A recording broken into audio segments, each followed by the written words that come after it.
Olá, povo de Deus, sejam bem-vindos ao nosso período de quarentena.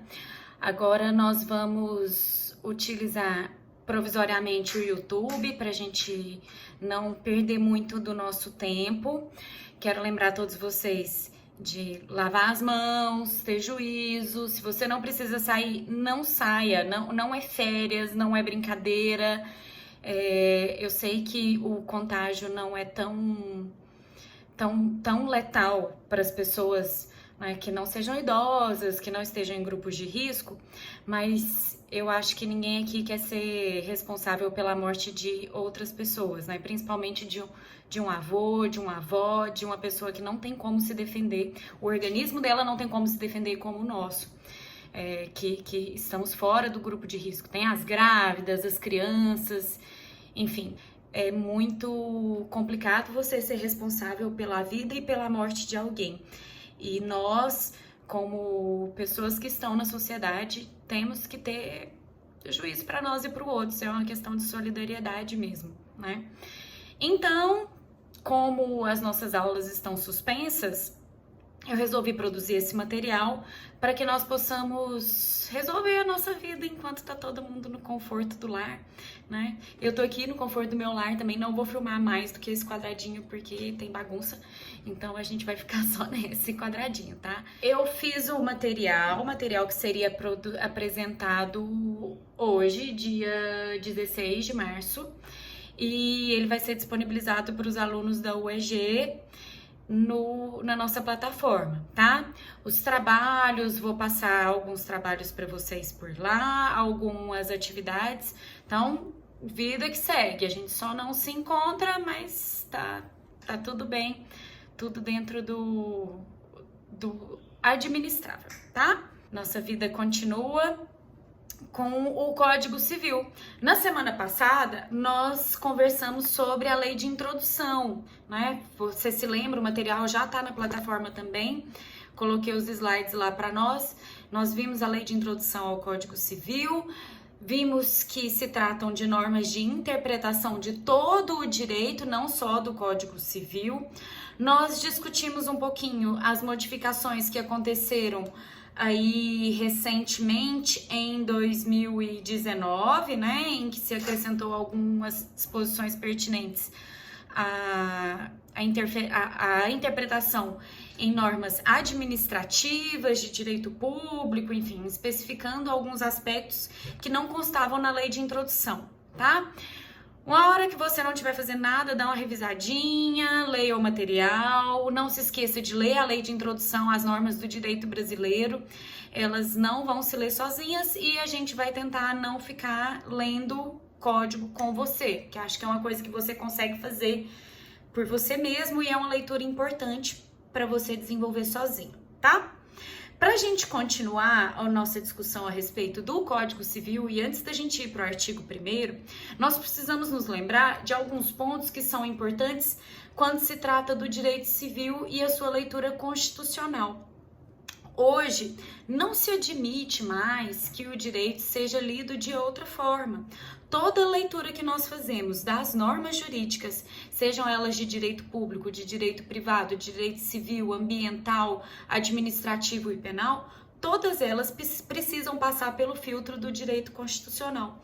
Por isso, hoje, nós dizemos que o direito civil não é só direito civil, é direito civil constitucional, né? As normas jurídicas naturalmente demandam uma leitura interdisciplinar. Dos pontos que nós discutimos na teoria do diálogo das fontes do direito civil constitucional é justamente essa, a interdisciplinaridade. Então, não basta você pensar o direito civil sozinho, não basta você fazer uma leitura constitucional do direito civil, isto é, pensando nos princípios, nos direitos fundamentais, nas normas constitucionais, na orientação mínima que a Constituição te dá em cada ponto que você lê nos dispositivos constitucionais. Você precisa também saber que nós dependemos do processo civil, da psicologia, da biologia, da medicina e de todas essas outras disciplinas e conhecimentos que estão ao nosso dispor. O direito não se faz sozinho e o direito civil menos ainda, tá? As normas, a nossa leitura tem que ser interdisciplinar e complementar. A gente precisa se lembrar que uma norma completa o entendimento da outra. Tem uma frase famosa, né, que foi proferida num julgamento, que diz o seguinte: a Constituição não pode ser lida em tiras. Então você não pode pegar um artigo e ler só aquele artigo e pensar assim, pronto, entendi tudo, né? Não, você não pode fazer isso. No direito civil a mesma coisa acontece. Você não pode ler a Constituição em tiras e não pode pensar que o Código Civil é um conjunto de outras tirinhas que você lê cada uma isoladamente e entende. Então, você vai ler os direitos da personalidade, a gente vai começar a falar sobre personalidade hoje, personalidade, capacidade, e depois você vai perceber que esses direitos da personalidade interferem em toda a nossa regulamentação de direito de família, de obrigações, de contratos e tudo mais. Então, tudo que a gente faz precisa ter entendido dentro desse sistema. E o nosso sistema jurídico é composto por regras e princípios que precisam ser interpretados de um modo muito próprio, né? Para a gente poder entender como é que funciona a nossa vida aqui. Em direito civil, quando a gente faz a leitura constitucional do direito civil, a gente precisa lembrar do seguinte: as normas jurídicas se dividem em dois tipos. Nós temos princípios e regras. As normas jurídicas são a expressão do dever ser, né? Ou seja, não é porque está escrito que uma coisa vira aquilo que a gente quer.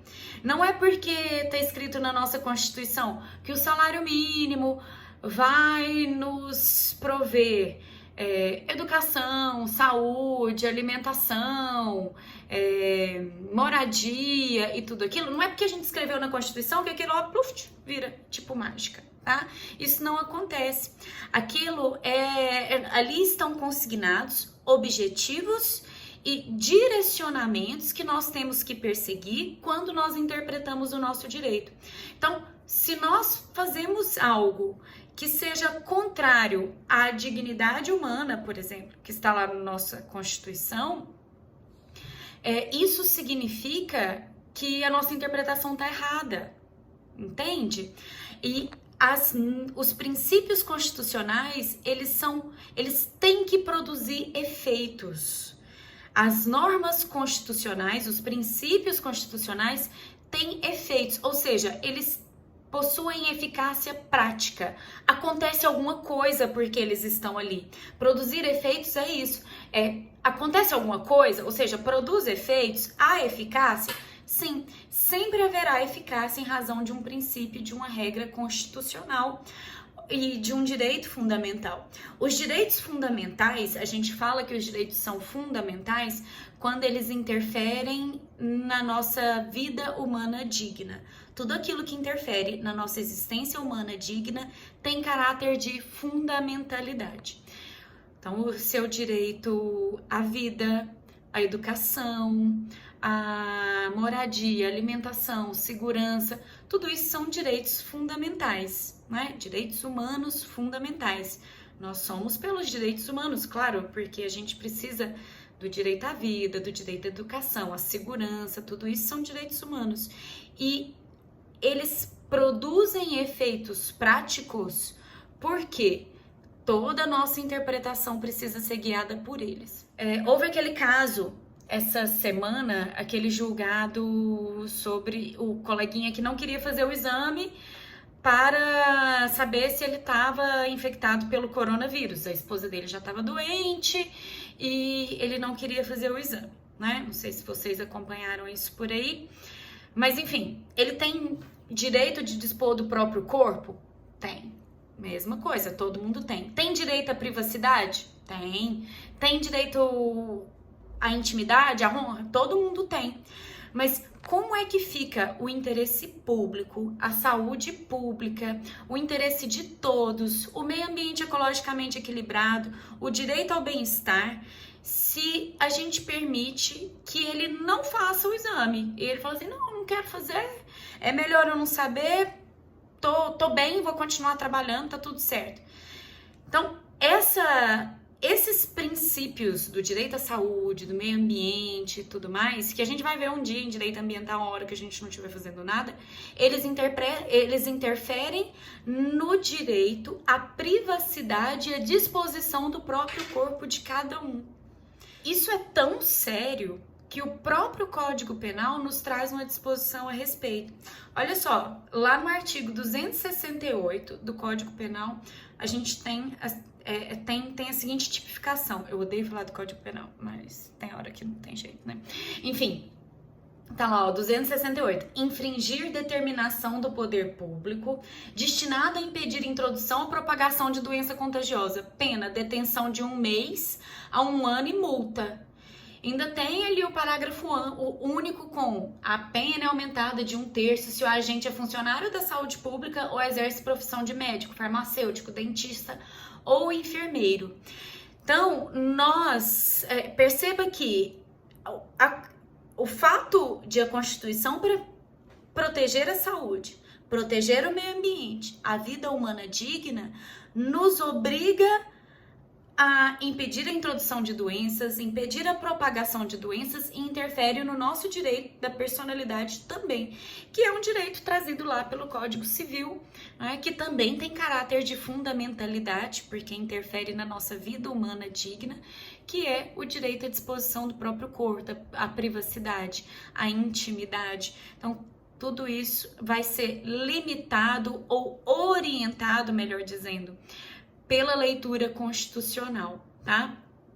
Pelo princípio da solidariedade, da dignidade humana, da igualdade, e tudo que nós fizermos em direito civil vai se pautar por esses princípios. Em direito, quando você se lembra dos princípios que orientam uma disciplina e se pauta por eles antes de raciocinar a respeito de um problema, você tem grandes chances de resolver os questionamentos que forem colocados perante você. Quando você se lembra que no direito civil a gente precisa de pensar na boa-fé, na dignidade humana, na solidariedade e na igualdade entre as partes, e ainda que essa igualdade não exista na prática, a gente precisa realizar imaginar soluções para que haja situações equivalentes, né, de possibilidades de equivalência entre as pessoas, isso fica muito mais fácil para você. E você consegue entender que num problema típico de direito privado, que envolve um consumidor e um fornecedor, é necessário que a gente mexa no sistema de produção de provas para que o consumidor consiga comprovar algo que aconteceu entre ele e a empresa. Porque a empresa tem todas as provas, ela tem as gravações telefônicas que você fez, ela tem os documentos da sua compra, tem imagens de câmeras e circuitos de segurança, tem logs em plataforma de internet, caso isso seja necessário. E aí, como é que a gente obriga o consumidor a comprovar que ele foi, que ele pediu, que ele digitou, que ele mandou um e-mail, se ele não tem nada disso, né? Se às vezes ele não tem essas possibilidades, ele nem pensou que ele ia ter um problema. Então, a empresa é obrigada a fornecer esses documentos, caso, né, a gente requeira, obviamente, a inversão do ônus da prova. Em regra, quem alega é que tem que provar. Então, eu que tô falando, eu que tenho que provar. Mas eu vou lá e peço a inversão do ônus da prova, porque eu não tenho condição de provar, eu sou consumidora, eu fui lá na empresa, entendeu? E, sei lá, eu cheguei na loja e o segurança me abordou porque o alarme disparou e ele mandou tirar todas as coisas da minha bolsa lá na frente de todo mundo, e isso me causa um dano, né? Um dano psicológico, moral, enfim. Eu vou provar isso como? Como é que eu vou fazer? Eu preciso das câmeras de segurança. né? Por exemplo, para mostrar que a abordagem que o segurança fez no dia e na ocasião.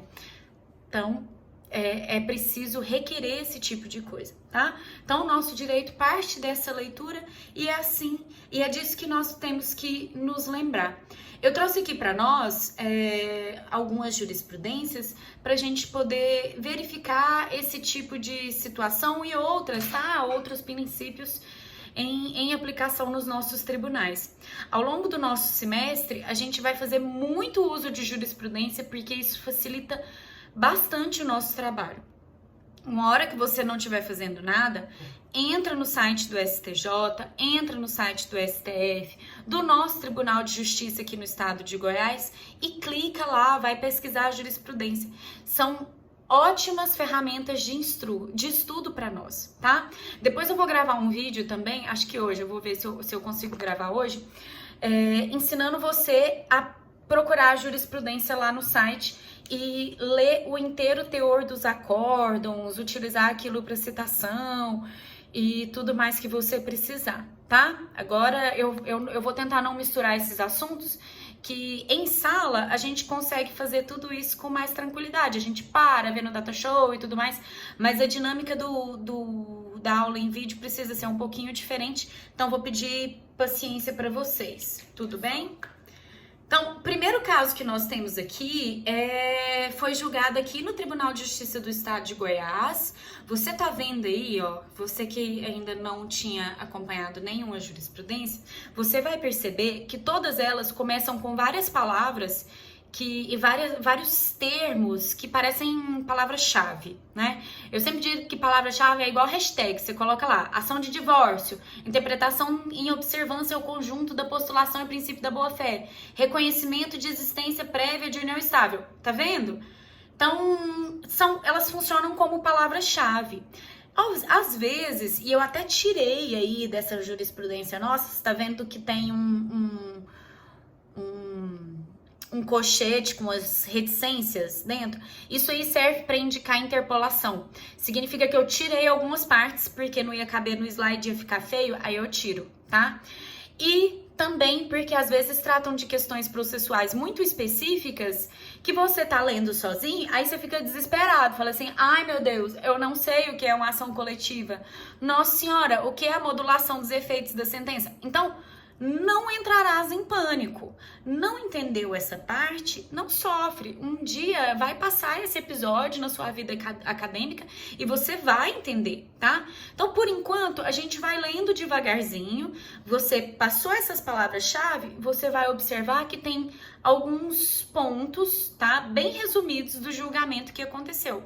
Esses trechos da jurisprudência que eu trago para você, a gente chama de ementas, tá? As ementas são os resumos dos assuntos que estão tratados no texto da decisão do tribunal. Então, lá o tribunal dá a decisão dele, faz o relatório, o voto, né? E tem o dispositivo daquilo que foi decidido. Todos os tribunais permitem a você que consulte a jurisprudência. Afinal, ela é fonte do direito, né? Então, a gente precisa da doutrina, da lei, da jurisprudência. Você acha a jurisprudência lá, sem nenhum problema. Inclusive, casos que estão em segredo de justiça são divulgados com a ocultação do nome das partes. Eles substituem pela inicial, né? Pelas iniciais dos nomes das partes, resolvem o problema, tá? Então, olha só que interessante. Essa aí era uma ação de divórcio com partilha de bens e tinha um imóvel que foi adquirido antes do casamento. Só que, nesse caso, antes deles casarem, eles já estavam em união estável. E a união estável, né, que é essa comunhão de vida com o objetivo de constituir família, uma comunhão pública, contínua e duradoura com o objetivo de constituir família, se não houver regulamentação em contrato, se você não assinar um documento dizendo que o regime de bens é a separação total, por exemplo, você está sujeito ao regime da comunhão parcial. Só de constituir uma união estável. Juntou, e tem gente que fala que até não precisa juntar, você não precisa morar na mesma casa para ter união estável, entende? Porque tem gente que tem os arranjos familiares mais diversos possíveis, né? E cada um é feliz do seu próprio jeito. As pessoas se organizam e fica assim, enfim, né? Aí eles constituíram uma união estável e tinha um imóvel que foi adquirido antes do casamento. Eles passaram um tempo, né, em união estável, aí casaram. E esse imóvel que foi adquirido antes do casamento, né, do casamento mesmo, esse imóvel que está em discussão. Aí, olha o que o pessoal resolveu lá no TJ de Goiás. Aqui, né, no TJ de Goiás. Na hipótese, restou comprovada a existência da união estável entre o casal antes da celebração do casamento, porquanto, conforme acervo probatório e depoimentos testemunhais, houve notoriedade e o ânimo do casal de constituir família numa relação afetiva pública e notória. É o caso que está sendo discutido lá do Gugu. É uma relação afetiva pública e notória, né? Uma união pública, contínua e duradoura com o objetivo de constituir família, ou é amizade? Né? Então, essa é a discussão que está posta. Por quê? Se for união estável, tem regime de bens. Se for amizade, não tem nada, tá? Não tem nada. E aí, nessa decisão, eles falaram assim, olha, lembrou, né, que salvo contrato escrito, aplica-se às relações patrimoniais o regime da comunhão parcial de bens, como a gente tinha comentado já. E nesse caso, o imóvel que foi adquirido durante a união estável tem que ser dividido, né? Essa é a questão. E aí, perceba,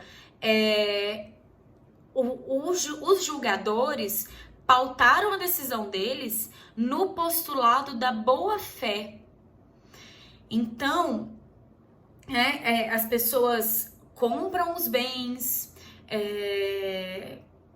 acreditando que vão passar mais tempo juntas, enfim, e acham que não vai ter nenhum problema. Elas acreditam umas nas outras, considerando a boa fé das partes de constituírem aquela família, de se unirem, de comprarem um imóvel juntas.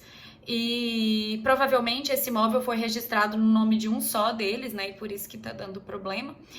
E aí, como é que faz? Na hora de separar, era meu, e o que vale no papel, o que tá escrito no papel, mesmo que lá na escritura, no registro da escritura do imóvel tá assim, fulano, fulana, solteiro, solteira. Era solteiro mesmo? De verdade? Prove, mas coitado, então a gente não tem como se proteger? Claro que tem. Se você quer deixar um imóvel separado, se você quer separar os bens, a gente tem um regime de bens específico. Mas as pessoas precisam aprender a conversar e precisam aprender a procurar os advogados, sim, né, para resolver esse tipo de problema. Tem que procurar o advogado. Aí, quer economizar? A gente entra naquela velha frase do direito civil: quem paga mal, paga duas vezes. Quis economizar com advogado? Não quer pedir um conselho bom de quem sabe como é que resolve esse tipo de problema? Aí, o que dá? Tem que dividir o imóvel agora. Mesmo que mas mesmo que a pessoa não tenha pago R$1 nessa casa, ela vai ter que dividir? Vai. Você sabe por quê? Ainda que a pessoa, o direito de família, uma hora a gente vai ver isso. O direito de família entende assim: mesmo que a pessoa não tenha contribuído com dinheiro, vai lá e fala assim, toma esse dinheiro para você pagar um pedaço dessa casa, mesmo que isso não tenha acontecido, o outro companheiro, a outra companheira deve ter deixado de gastar com um almoço, com uma criança que foi cuidada, com um cuidado de qualquer natureza, uma roupa que alguém lavou. Tudo isso significa dinheiro. Se não significa dinheiro, significa tempo. E o tempo tem valor. O nosso tempo tem valor, tá? Por isso, ainda que você tenha uma justificativa puramente financeira, a união entre as pessoas acaba significando um auxílio mesmo financeiro, tá? Na compra de bens. Tanto que o povo casa e depois é que casa que ganha juízo e começa a amealhar bens, né? Todo mundo que... Bom, todo mundo é muito grande, mas boa parte das pessoas que se casam sabem disso. Depois que você casa, que você ganha juízo mesmo e começa a juntar coisas, né? Tem aí um outro sobre direito aduaneiro. Olha só que interessante. Automóvel fabricado no exterior e adquirido no mercado interno com nota fiscal da empresa importadora, desembaraço aduaneiro e registro no Detran. Presunção de boa-fé do consumidor, que não foi afastada. E legitimidade da pena de perdimento de bem. Pena de perdimento de bem é quando a administração toma uma coisa para ela, tá? Então, por exemplo, você tá vindo com um pneu, entendeu? Do Paraguai ou de qualquer outro lugar, com todo respeito à nação paraguaia. Você tá vindo com um pneu que não podia vir pro Brasil. Não pode importar pneu, tá? Você vai lá, troca o pneu do seu carro e vem todo bonitinho, né, pra fronteira, né, atravessando o Paraguai. Não pode. Se te pegar, você vai perder aqueles pneus. É a pena de perdimento. Olha que coisa mais bonitinha, né? Ilegitimidade da pena de perdimento. O direito deve ser compreendido em metáforas ciências da natureza, como em um sistema de vasos comunicantes ou de diálogo das fontes, que permita sua interpretação de forma holística, ou seja, completa. Deve-se buscar sempre evitar antinomias ofensivas que são aos princípios da isonomia e da segurança jurídica, bem como ao próprio ideal humano de justiça. A pena de perdimento fundada em importação supostamente irregular de bem de consumo usado não pode ser aplicada quando não se afasta categoricamente a presunção de boa-fé do consumidor que adquiriu o bem de empresa brasileira no mercado interno. Ora, como que o consumidor ia saber e imaginar que esse carro que ele comprou tinha importação irregular? Ué, a empresa tá lá, entendeu? Fazendo os rolos dela e eu é que tenho que saber. Eu nem trabalho lá. Não tinha como o consumidor saber. Isso é uma coisa que ele e o advogado dele vão ter que provar aqui nos autos, né? Como é que ele vai provar? A gente não sabe. Talvez até o próprio preço do bem, que o valor que ele gastou, seja uma forma que auxilie na prova de que ele não tinha ideia a respeito do problema com o bem, entende? Porque não estava mais barato, não estava a metade do preço, por exemplo. Isso pode ter ajudado ele de alguma forma, tá? Como é que ele prova, a gente não sabe. Mas perceba você que os julgadores aqui, tá? Eles resolveram a questão fazendo menção até à teoria dos vasos comunicantes, né? Você lembra disso? Assim, vagamente, né?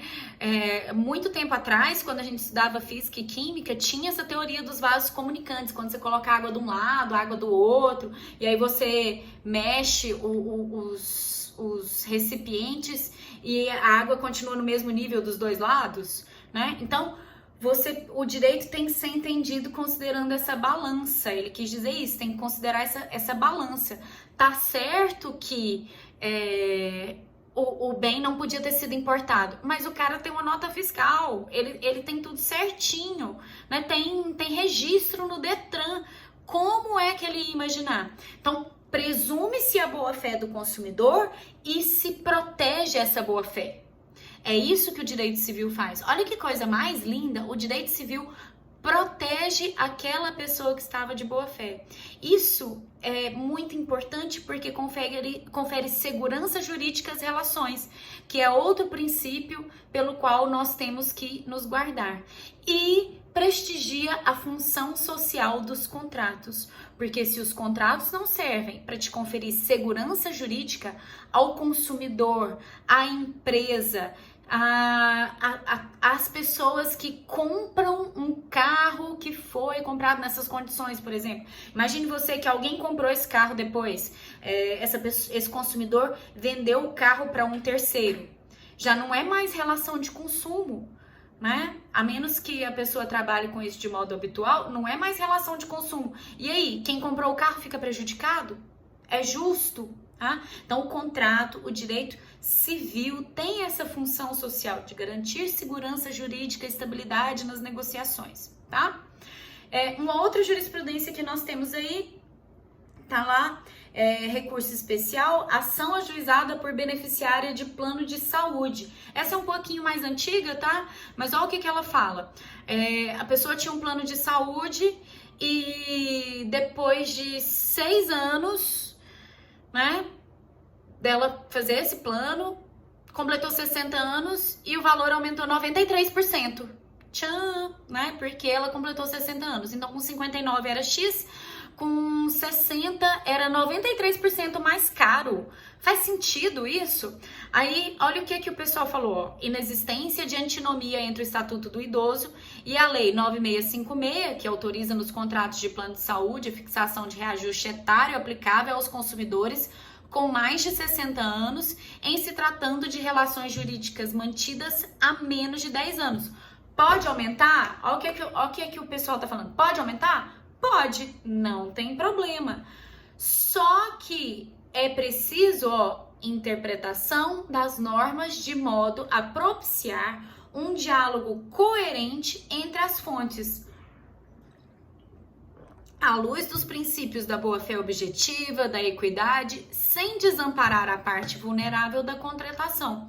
Pode aumentar? Pode, mas 93% é meio complicado a gente imaginar que a diferença entre os 59 anos e os 60 vai dar 93% de aumento na necessidade da pessoa de um plano de saúde e que o plano de saúde não pode ficar sem esse valor. Pense você que o sistema de pagamentos de plano de saúde considera um valor X para as pessoas mais novas, de até 20, 25 anos, e essas pessoas têm um gasto muito pequeno. Tem gente que paga R$200 de plano de saúde e passa o ano inteiro sem fazer uma consulta, sem ir ao médico por conta de uma gripe, não vai uma emergência, tá? Aí o plano de saúde vai zerar, porque o consumo dessa pessoa é mínimo, ele zera o plano de saúde, percebe? Então, os idosos gastam mais? Gastam, mas se for para ser proporcional, então tem que ser proporcional mesmo, né? Então, olha o que eles colocaram aí, ó. Da análise do artigo 15, parágrafo 3º, depreende-se que resta vedada a cobrança de valores diferenciados com base em critério etário pelos planos de saúde, quando caracterizar discriminação ao idoso, ou seja, prática de ato tendente a impedir ou dificultar o acesso ao direito de contratar por motivo de idade.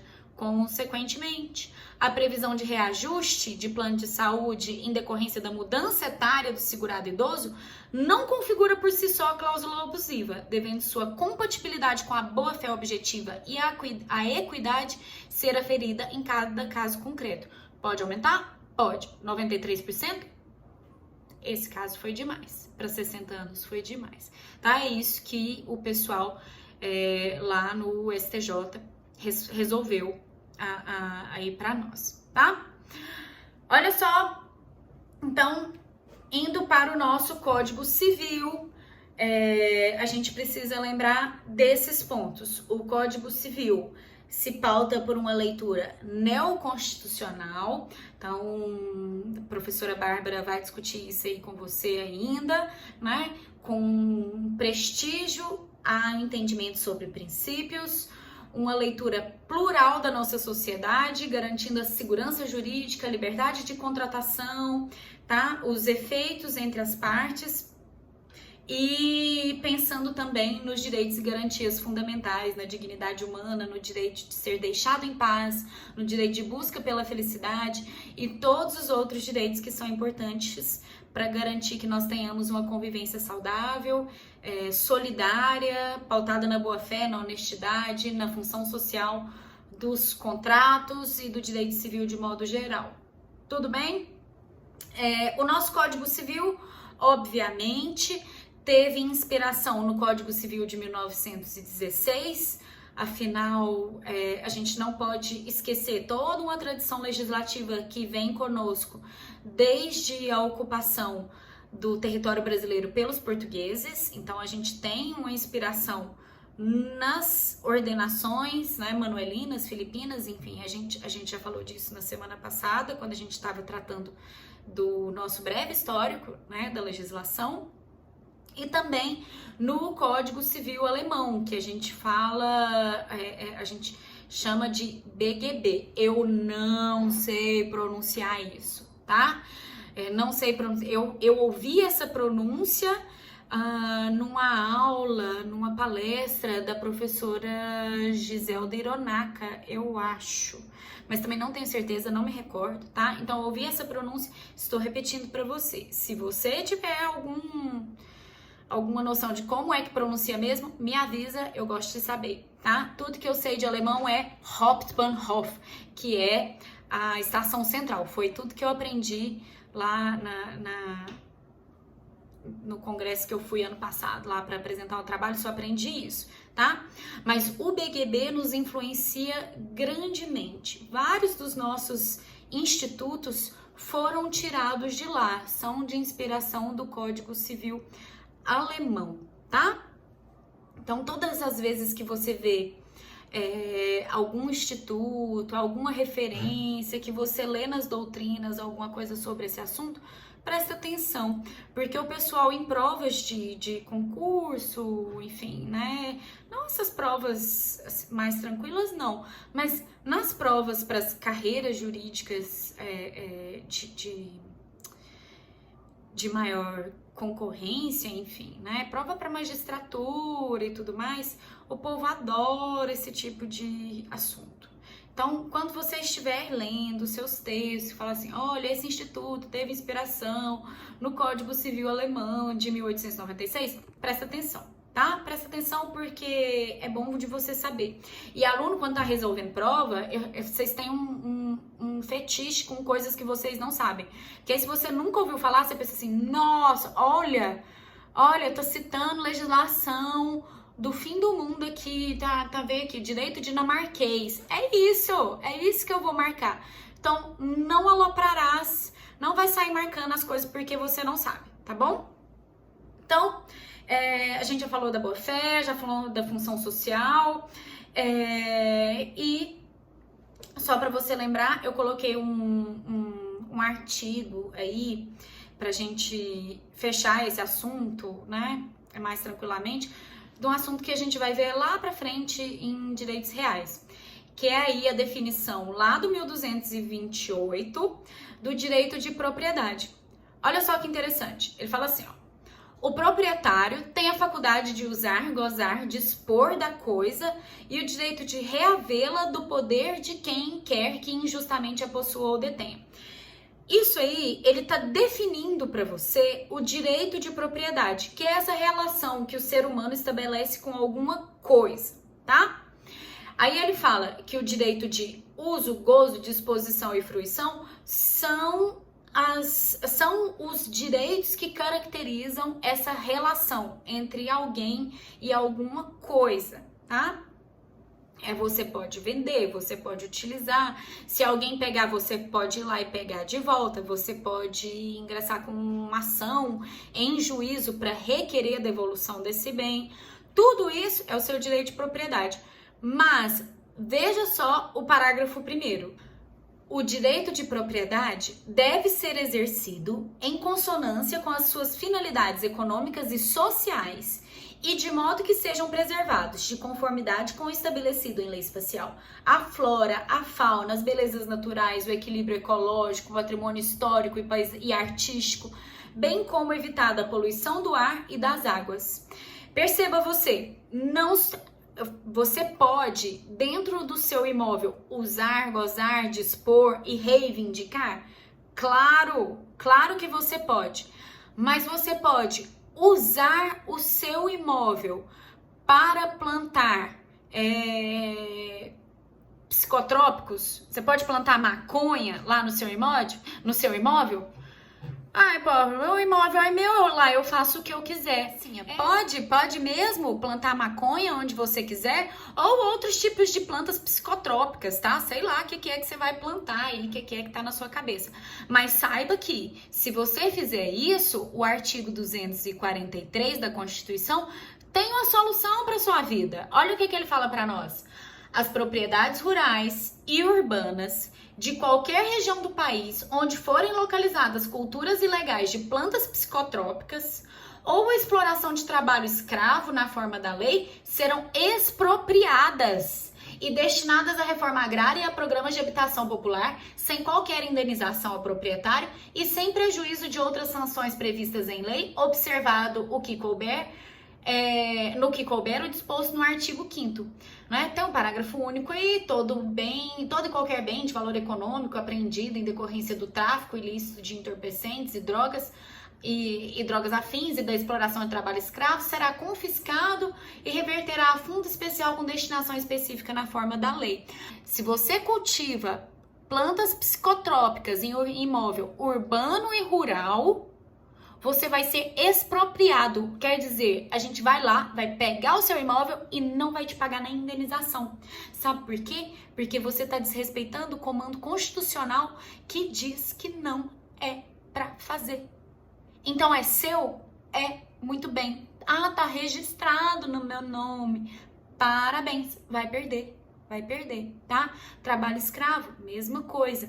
Então, essa finalidade social que nós temos de proteção da saúde, proteção do meio ambiente, tá? Ela vai aparecer e vai orientar a nossa leitura dos problemas que envolvam o direito de propriedade de imóveis. Prof, mas o trabalho escravo, finalidade, tá, entendo, é que é ruim para as pessoas escravas, né? Ou em situação análoga de escravo.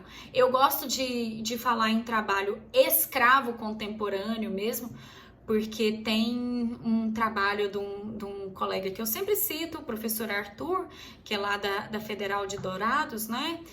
A quem eu tive o imenso prazer de ter como colega no mestrado em Direito Agrário, e ele fala em trabalho escravo contemporâneo, nem é trabalho análogo a escravo, não, porque o trabalho escravo contemporâneo, ele é muito mais grave e muito mais danoso do que o trabalho escravo do tempo da escravidão. Hoje, se você precisa de mais um escravo, você não tem nem que comprar, você vai lá, enche o caminhão, entendeu? Faz um anúncio mentiroso falando que vai dar isso, que vai dar aquilo, que vai dar comida, moradia e trabalho, e leva para o seu imóvel rural e as pessoas ficam lá. Se elas morrerem, você vai lá e traz mais. Isso é muito triste, né? É muito sério. Prof, como isso interfere e qual é a finalidade econômica, por exemplo, de uma norma dessa que veda o trabalho escravo em um imóvel urbano ou rural? Ora, pense você, se você tem uma empresa rural, que nem é empresa, né? Se você tem um imóvel rural que trabalhe no ramo de soja, de gado, de qualquer outra coisa, e se utiliza de trabalhadores rurais, o que acontece com o preço dos produtos e com a competitividade dessa empresa? O preço vai lá embaixo, o preço de custo dos produtos ele vai lá embaixo e a competitividade aumenta. É justo para as pessoas que cumprem a legislação permitir que alguém esteja no mercado em suposta igualdade de condições e utilizando de trabalho escravo? Então, a função econômica é essa, manter a equiparação, manter a equidade entre aquelas pessoas que estão competindo legitimamente no mercado, pagando seus impostos, cumprindo a legislação trabalhista, cumprindo a legislação ambiental. Então, quem tem mais interesse em pedir que a legislação seja cumprida são justamente os empresários, os produtores que cumprem a legislação, porque eles já estão cumprindo. E se outra pessoa não está cumprindo, essa outra pessoa corre o risco de tirar o bom empresário do mercado. Percebe? Então, por isso é que a legislação tem essa finalidade social, econômica e financeira, tá bom? Então, a gente vai precisar fazer a leitura de tudo isso sob essa lente. É como se fosse um filtro e a gente tem que enxergar tudo por esse filtro, tá? Seguindo aí, finalmente, a gente vai falar, né? A gente já falou muito dos princípios. Eu acabo falando das coisas que estão aí nos slides e eu esqueço, tá? Deixa eu beber uma água que eu já tô ficando com muita sede. Pra gente falar aí dos nossos princípios, então o princípio da eticidade, da boa-fé, a gente já falou muito deles, da socialidade, né, que é o respeito à função social, aos direitos coletivos, entre eles os direitos dos trabalhadores, os direitos dos consumidores, o direito de todos nós ao meio ambiente ecologicamente equilibrado, essencial, sadia, qualidade de vida, né, bem de uso comum do povo e tudo mais, que tá lá no artigo 225 da nossa Constituição. Então, a gente não pode plantar psicotrópicos, você não pode... Aqui em Goiás a gente tem a história do caramujo. Eu sempre lembro de citar essa história daquele caramujo que o povo resolveu criar achando que ia ser escargot. Você lembra disso? É um caramujo horroroso, né? E aí o povo pensou assim, nossa, vou criar fazendas dessa lesmona bem feia. E o povo resolveu criar essa lesma por aí. Olha aí. Olha aí que marmota, tá vendo? E aí, depois de um tempo, o pessoal pensou assim, nossa, estamos criando o caramujo errado. O que nós vamos fazer? Eliminar o caramujo? Ou deixar a fazenda, abandonar os espaços e soltar os caramujos na natureza? Adivinha? O povo soltou os caramujos na natureza. Pois é. E aí, meu colega? E aí, meu amigo? Minha amiga? Esse caramujo espalhou, entendeu? E causa um dano ambiental até hoje. Nesse momento você deve estar lembrando aí, nossa, no meu quintal tem, nossa, na minha tia tem, vira e mexe a gente tem que pôr fogo. Porque toda vez que eu dou essa aula, toda vez que eu comento esse assunto, as pessoas se lembram do problema que isso causa para todo mundo. Então, por isso, nós precisamos ler os direitos coletivos dentro de uma ótica de socialidade e solidariedade, porque parece que o problema é só seu, parece que ele não se espalha, mas ninguém sabe onde ele vai parar.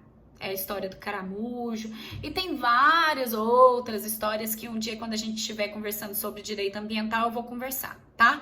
Não vou passar todas elas para vocês, tem umas imagens meio chocantes e aí, às vezes o povo, enfim, né? Nem é o assunto. E o direito civil tem que funcionar, ele tem que ser, a gente precisa se pautar na operabilidade, ou seja, tem que ser simples, tem que dar resultado.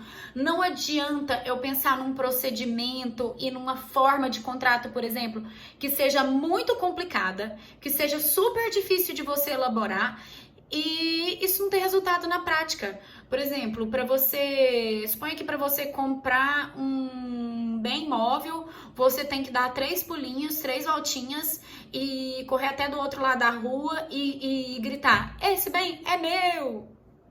Precisa disso, entendeu? Então a gente precisa ser simples. As regras não é que elas tenham que ser simplórias, elas têm que ser simples para serem executáveis, factíveis na prática, tá bom? Então tudo que a gente fizer vai ser assim. Olha só, mais uma jurisprudência para nós, tá aí, ó. Cédulas rurais pignoratícias e hipotecárias, declaração de nulidade de cláusulas contratuais Não caracterização do valor do imóvel superior à dívida e de bem de família, inovação recursal, sentença mantida, verificado que os apelantes possuíam capacidade de discernimento para a prática dos atos jurídicos ao tempo da celebração dos contratos de financiamentos, torna-se inviável a declaração de nulidade destes por vício de consentimento, mormente porque não há elementos nos autos a comprovar essa alegação. O recurso devolve ao tribunal o conhecimento das questões e tal, tudo mais. Beleza. Não se enquadram como inovação. Aí ele fala de algumas questões processuais, contraditórias e tudo mais. Eu não vou mexer com isso, tá? A gente precisa se concentrar aqui e, enfim, vocês estão começando agora. Eu não vou matar vocês pra vocês quererem parar o curso. Tá? Tô brincando, mas vai ser super tranquilo, tá? Juro. Vai ser facinho. Prometo. Mesmo. Um pouco. Então, olha só. O que os julgadores entenderam aí? Eles tinham possibilidade de compreender o contrato. E aí estão discutindo bem de família, falando que não sabia, que não tinha entendimento suficiente para compreender a prática desses atos, tá? Então, quando você faz um contrato e discute isso, fala que tá tudo certo, dá um bem em garantia e depois vem falar que é bem de família, mesmo entendendo o alcance do que seja, você dá um bem em garantia, falar assim, olha, dar um bem em garantia significa, se eu não pagar, isso daqui paga, tá? Se eu não conseguir pagar a minha dívida, o carro paga. Se eu não conseguir pagar a minha dívida, a casa paga, o imóvel paga, a fazenda paga. Então, significa isso. Aí depois você vem falar que não sabia? Para, né? Para. Então, é justamente isso que o nosso legislador tenta proteger, resguardar. Ele fala assim, olha, você sabia sim, não vem falar que estava inocente na história aí que não vai colar, tá? Não vai colar. A gente vai manter o contrato em função da segurança jurídica, da função social, da boa-fé e tudo mais que a gente já falou, tá bom? Mais uma para nós, tá? Se aí recurso extraordinário em repercussão geral lá do STF foi julgado em 2017, você tá vendo aí, tá? Aplicação do artigo 1790 do Código Civil, a sucessão em união estável homoafetiva. A gente não fala mais em união homossexual. Prof, é o politicamente correto? Se você quiser entender como é o politicamente correto, beleza. Qual é a leitura que o pessoal do direito de família faz sobre esse assunto, sobre o uso desse termo, homossexual? A gente entende o seguinte, e isso o moderno direito de família, tá? Fala isso. A Maria Berenice Dias, o pessoal que estuda direito de família seriamente fala exatamente isso. E os nossos tribunais também, tanto é que você está vendo que o STF está usando essa nomenclatura e não homossexual, tá? Então, se você não quiser mudar o seu jeito de falar, não tem problema. Eu só tô te dizendo que aos ouvidos de algumas pessoas e das pessoas que estão estudando esse assunto, vai parecer esquisito. Por quê? O direito de família hoje considera o princípio do afeto, do amor nas relações familiares e não propriamente das relações de cunho sexual. O sexo é um dos aspectos que compõem as relações entre as pessoas e o que há de comum entre todas elas, entre todas as famílias, não é a forma como elas desenvolvem as suas relações íntimas. É o amor que existe entre as pessoas. Não é lindo isso? Não é tão bonito? O direito, eu gosto de pensar que a gente está caminhando para um lugar melhor, sabe?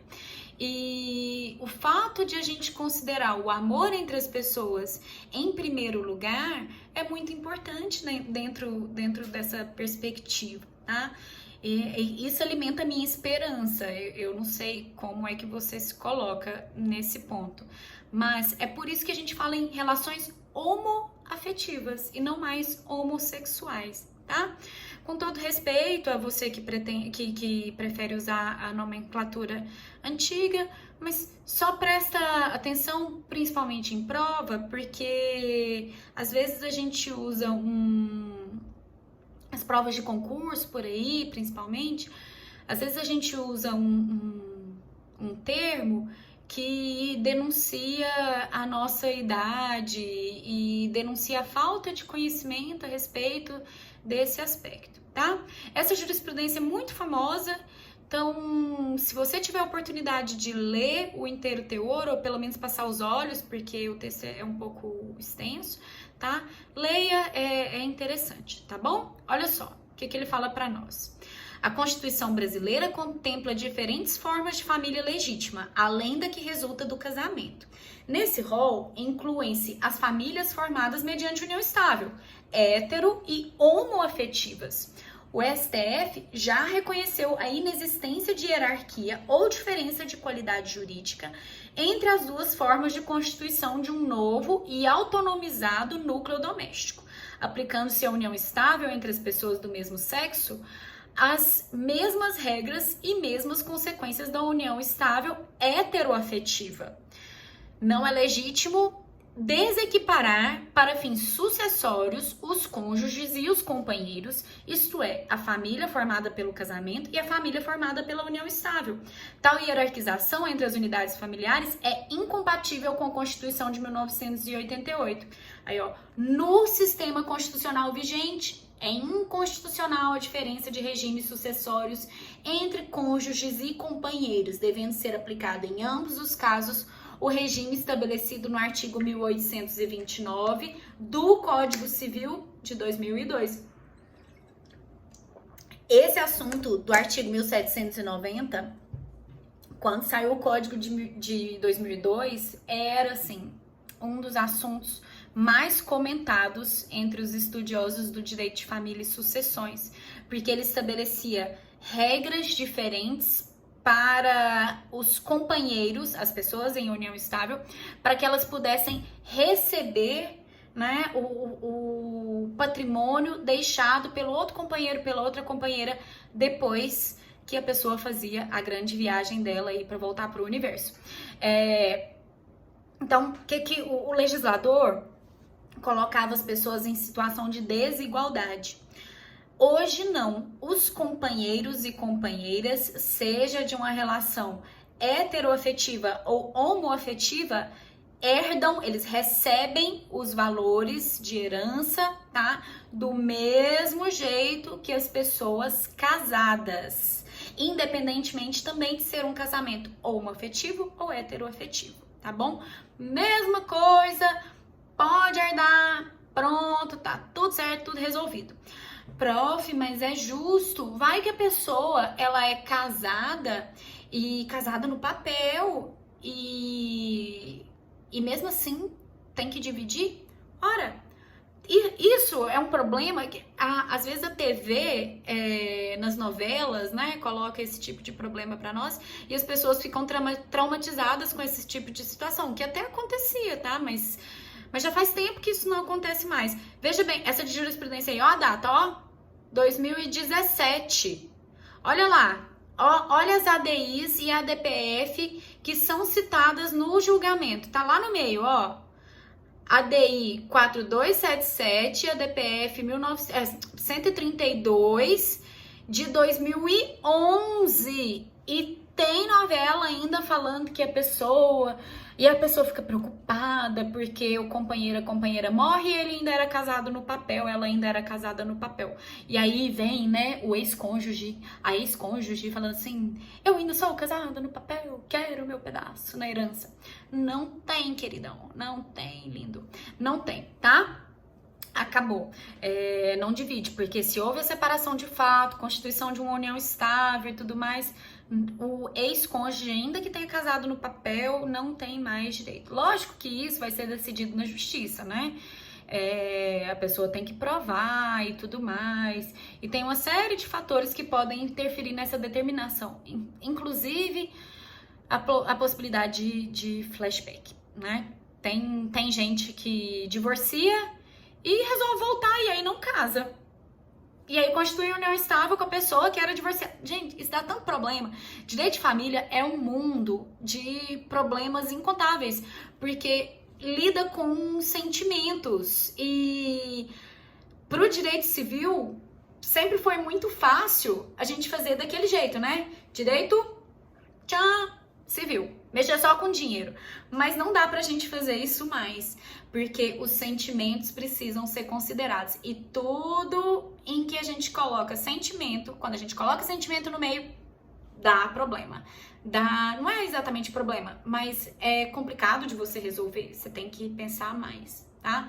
Precisa utilizar a interferência dos princípios para fazer para saber que os princípios produzem efeitos entre os particulares e o Estado. Então você precisa fazer uma leitura horizontal e vertical dos princípios e normas constitucionais de modo geral para resolver esse tipo de coisa, tá? Se fosse só para ir pelas regras, a gente ia cristalizar os problemas e ia criar situações de injustiça, porque pense você, eu já tive caso de pessoas que estavam separadas de fato há mais de 20 anos e não tinham feito o divórcio no papel. Não fez o divórcio no papel. Já estavam casadas com outras pessoas e... né, casadas não, já tinham constituído união estável com outras pessoas já há bastante tempo e continuavam casadas no papel. Por várias coisas, porque não queriam encontrar, porque a separação foi muito dolorosa, por muitas coisas. E aí a pessoa não divorcia, porque é caro, porque a pessoa acha que é muito, muito caro e impossível, tá? Porque tem medo do outro não dar o divórcio, da outra não dar o divórcio, não querer assinar.